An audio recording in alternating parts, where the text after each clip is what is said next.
Thank you all for being here. I'll start off with a few questions, and then we can take some from the audience. We'll have mics that'll be passed around. But Simone, I'll start with you since your film opened the program. When I think about your film, my mind immediately goes to the film's perspective and these very evocative, specific images. The swimming that happens at the base of the waterfall, the motorcyclist on the side of the road seemingly being ignored by every passing car, and of course the opening shot of William taking that dive from the bridge. So I'm curious to hear where the film began from you. Did it start with a specific image or action that you then constructed your film around?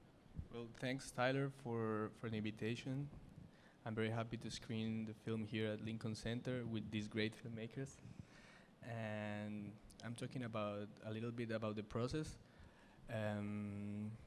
At the beginning, I was working on this film that was supposed to be a very formal film, just about the bridge. I was just shooting the bridge and cars passing by, the sky, the river. And then I met this guy, William, and he told me that he could jump from the bridge, so I was impressed, and he did that. So it was great. And then he introduced me his girlfriend.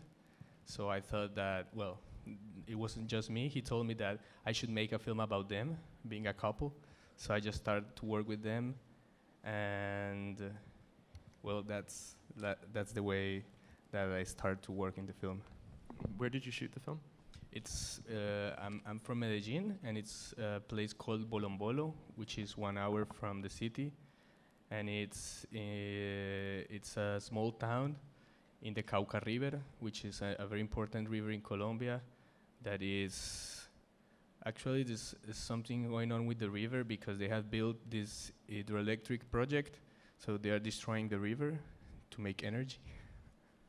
That's going on. That's what is happening right now. But when I shoot the film, that wasn't a problem.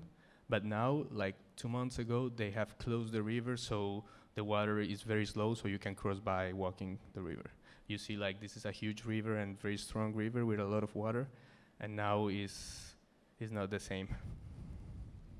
I guess going off my first question, the film makes minimal use of dialogue to give us information. Could you tell us more about working with silence in your film, silence as it relates to dialogue? Well, I usually work with silence in my films because maybe I talk a little bit too much. So I like I like silent films. And I also like the way when you have this silent film and you have like a small phrase, it's very important, you know? So you have a little bit dialogue and it becomes really important. I think all of the films in this program are, albeit in different ways, concerned with conveying a sense of interiority or intimacy. And Jacqueline, I think this especially applies to your film since for, I think, nearly every scene, the lead actress is in the scene. And yet her characterization, her development is so internal and nuanced. Could you tell us about working with your lead actress, directing her through the scenes? Yes, as you said, it's very internal, and it was my aim to depict the inner life. What is a risk in the cinema when you want to portray internal worlds without having too much of a description by secondary characters. So we worked very internally. We worked through letters. I never rehearse, up until now at least, because I really aim for the spontaneity of the performance each time. And I gave her some letters and some diary notes of the character, and she read them, and because she's very talented and smart, she came up with this very subtle performance and mood shifts that she made. And also another aim for me was to, apart from the inner world of her, to somehow show the bipolarity of a day. So in a way we have a scene that it's happy, and then a scene that it's not so happy. And I want to show how every day it's more like a collage of moments, very different in texture, rather than having a unity. Because I have never experienced a day, let's say, personally, that it's one. It's very various. So this is how we worked. It was like talking about the different textures of the day, along with her thoughts, internal thoughts. Could you talk more about that? I was curious to hear how you thought about time and duration when making this film, because you take us through New Year's Eve with such a, as you said, textured and specific sense of time and place, and you show us these casual moments through often long, unedited takes. So yeah, can you tell us how you found that form to telling your story? I'm really interested in depicting uncut time. I think that it gives much more space for the audience to really enter the moment of the character rather than manipulating through editing. So it was a conscious decision from the very, very beginning to shoot sequence as a shot, and no decoupage, no shot list was involved. And I just wanted to go with the flow of each moment, just to follow her. Some of the shots were choreographed, like the New Year shot, because of the many extras, of course it was choreographed, because I wanted to have the essence of losing her and finding her, exactly correlating with her internal essence of losing and finding herself in a way. And other shots were not choreographed, like the park shot. We just shot it once. We never went for a second take, because I really thought that the spaciousness of time can be depicted through having unity in time itself and not trying to play around with cutting from different angles. And also I think that what gets succeeded with this way is to somehow forget the camera, because and forget the filmmaking in a way as a technique. Because editing, I think it's super filmmaking, because you cut, and here we just let it flow, and whoever entered, and whoever did not enter the moment. Javier, would like to know how you found your form and approach to your film, Misericordia, but first, can you tell us how you encountered this island at first, and what about it compelled you to sculpt a portrait of its community? Well, thank you, first of all, for having us here, and I'm very happy to be showing my film. And thanks for coming. So, in my case, I make documentary films, and they always very tied to different places that I feel some sort of attachment. And Brazil is a country that I always felt a lot of attraction, and I traveled there like a couple of times, like long trips. So I could get a sense of the country, and I felt like a deep connection that I wanted to explore with the film. And on the other hand, I also work with dreams a lot, not because I just like the dreams, but dream analysis is something that, I have been doing for many years. And I thought it could be a good idea, or like, to try to approach this, to try to go to a place and explore it through a people dream. So basically, I went there. And Bahia is a state of Brazil, also a very special state, because it was the place in which, when there was a slavery, the slaves from Africa arrived into Brazil. So the population of black people there is very, very high, and then the heritage of that black community, even though then it's very strong. So there's like a layering between indigenous background and then the black and European, and it makes a place that has a very strong energy, very, very strong, and it's hard to tell. So that's also, it was a good place to, I think, to try to go and see what happened. And I got an art residency over there in that island, so I didn't actually know where I was going. I knew that I was going to this state, so I knew what I would more or less encounter, but I didn't know exactly what would I find in that island. And then I was there for 3 months, and I just went out with my camera. It was strange because I was mainly the only white guy there, and it was very, very, for me, I think, more than for them. So the fact that I would first go with my audio recorder and ask for dreams, it was easier, I think, for everybody, for me and for them. And I basically was asking for dreams and dreams and dreams and collecting dreams. And those dreams, in a way, also resonated with my own mind, and then I could go out and start to film. So it was a process, was parallel process, dreams, and then I would go out and shoot, and it was like that. Yeah.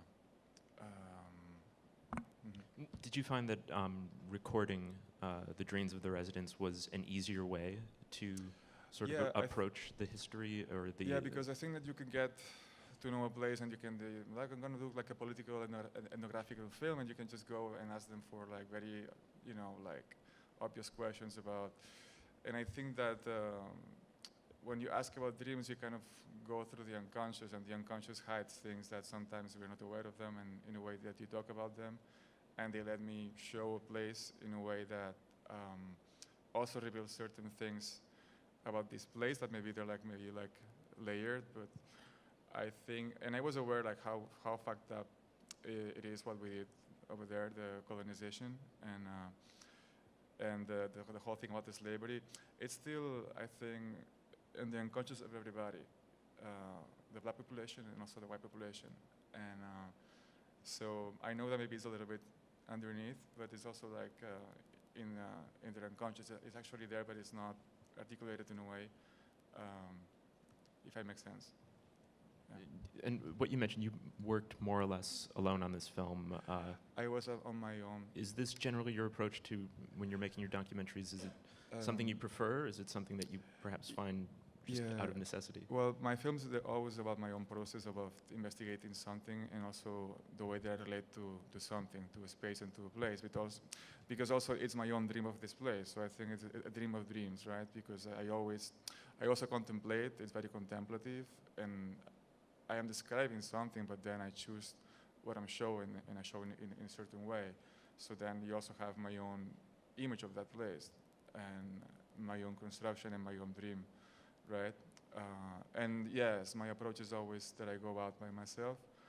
Yeah. Mm-hmm. So I do everything by myself. Mm-hmm. Lucille, I'll turn to you. What draws me so much to your film is the way it employs repetition in order to get us to a new or different place. And I don't think the film ever fails to move us forward to a different place, and yet each scene, I think, is, to reference the title, echoing either visually or orally something we've seen previously. So could you talk about using repetition in your film to get us to a new or even just different place? I think the film is actually about accumulating different situations and how the sound builds around it. Like, it gets more intense through the film. Like, I feel it's like building to get to the sea or the beach part. So yeah, I think that's what I was trying to do, like build it up, like make it more and more intense through the film with the sound and like the planos, like the shots getting shorter, like, and working with that, and how the water appears more and more and more through the film. So I think it's that, like, more like accumulation than repetition in a way. Could you talk more about the importance sound had for you in the film? I think it plays a very subtle but distinct role throughout. Yeah, so if you can talk more about it. I wrote the screenplay with Francisco, who also did the post-production for the sound. So when we were writing, we were also already thinking about how it was going to sound and in which moments it was going to be more important or more intense.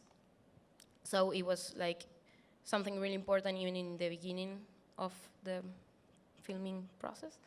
And yeah, I was trying to find like little sounds that we listen when we are alone, because it's a very intimate film. So we thought that at night, when you're alone at night, you pay more attention to different sounds that are around, and we thought about the heating and like the freezer and little things that you listen at night, and how they start to appear more weird in a way. Like you listen to something and you don't really know what it is, and you start thinking that it might be something else. So playing with that and the idea of the water, and it was pretty much that. I'll ask one more question, then we can open it up to the audience. But your film also features a really remarkable natural performance from its lead actress. Did you have her in mind as you were writing the film, or was this something that was cast afterwards? When we wrote the screenplay, we the girl who plays her friend, she was the assistant director also, and she wanted to appear in a scene. And she knew this actress. So we all met and we talked and worked for like 2 months because she mostly plays in theater. So like turning it into a film, we had to work like together to try to lower it a bit. So we worked a lot and we rehearsed a lot and talked about the character and everything. And yeah, I think she did a really good job. Yep, we can take any audience questions. If there are any, just raise your hand and a mic will come to you. Yes, sir, right here.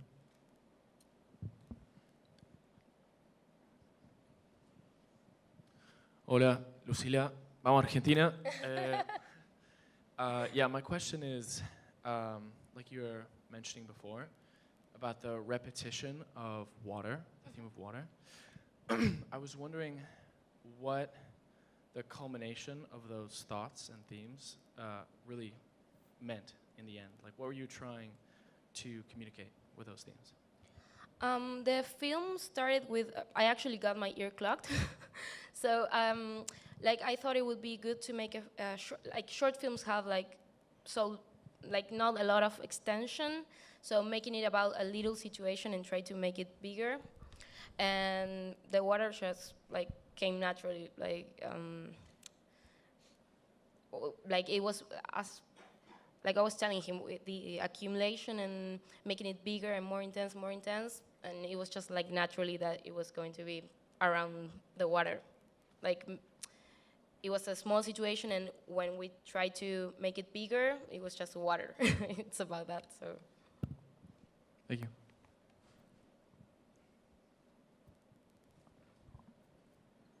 Oh, actually, right back in that direction. There's another question right here.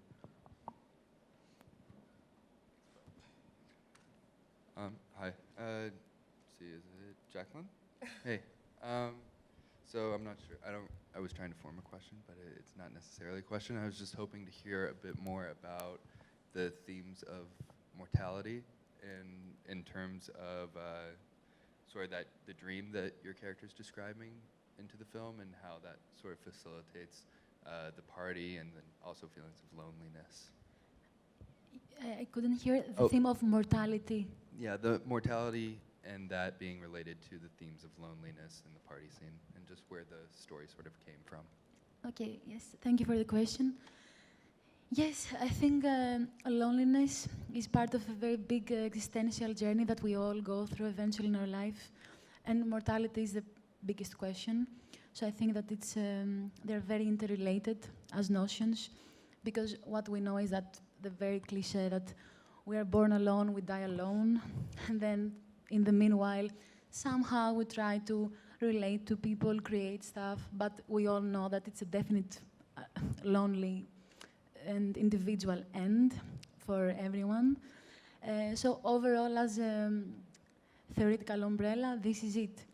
However, particularly here, I wanted more to emphasize the idea that we don't know if she has really someone. She goes to groups of people, yes, they like her, they don't really like her, she tries to belong, then she tries to withdraw, but we don't know if there is someone, and in the dream, we get a subliminal information that, yes, a father exists, or not, but at least if we dream of someone, at least in the dream, they exist for us. So it's her father, and then somehow we have a continuation of the situation when she makes the phone call to wish New Year's. So somehow I wanted, because I'm also very interested in dreams a lot. I have actually shot a film that is a dream, in a way. And I want to incorporate this language in a more elliptical and abstract way to let us know tiny bit detail more of her, and of her universe, and of her belonging. We have time for one more question, one or two, if there are any. Yes, way in the back.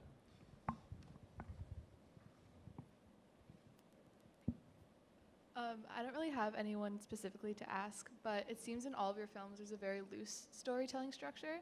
In other words, you don't introduce a problem in the first scene and then resolve it by the last. Is this something that you kind of intentionally do, or does it come naturally in the short story structure? Question is about your loose storytelling approach with your filmmaking. Is that accurate, or?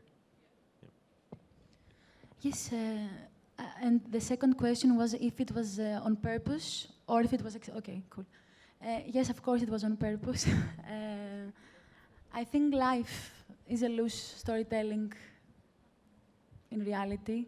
If someone wants to narrate everyone's personal stories, you always miss some beats, you always exaggerate other beats. It's never a beginning, middle, and end in real life. And personally, because I want to make films that touch upon real life, not realism, but the experience of being here in this universe, I think that the most appropriate way is to have an elliptical, abstract, and loose storytelling in the way that, of course, there are films that have a very structured narrative, and I love them, and they are very more academic and traditional in a way. However, they are very, for me, they're very fabricated in a way. I like them, but they're fabricated. I think that all films have in common this elliptical element that allowed the audience more space for more interpretations and more personal feelings attached to each and every film. So yes, it's a very conscious choice. I'm working in these films. I'm not writing these films, so I'm just shooting. And for me, shooting and editing is like the moment when I'm starting to make the film to have a little bit more sense. But at the end, the film is like a collage because I have a lot of situations and I have to link them and to make them take a little bit of sense. So that's why the film looks like a little bit too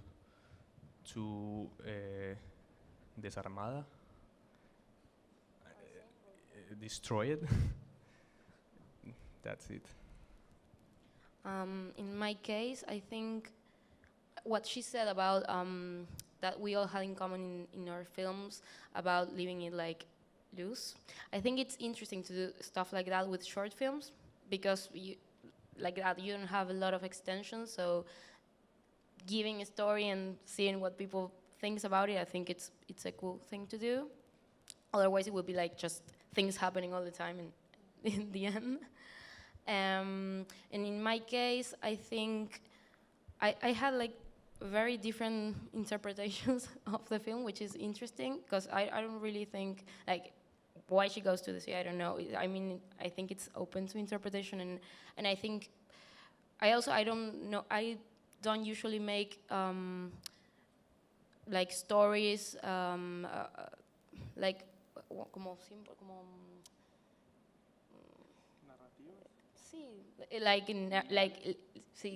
like linear, so yeah, I like doing that, like leaving it open and see what people find in my stories, and since it's very intimate, I also think what I wanted to do, it was like mixing the way the character felt and the actual things that were happening around her. So. And in my case, it's a dream of dreams, so dreams are not linear. So that's it.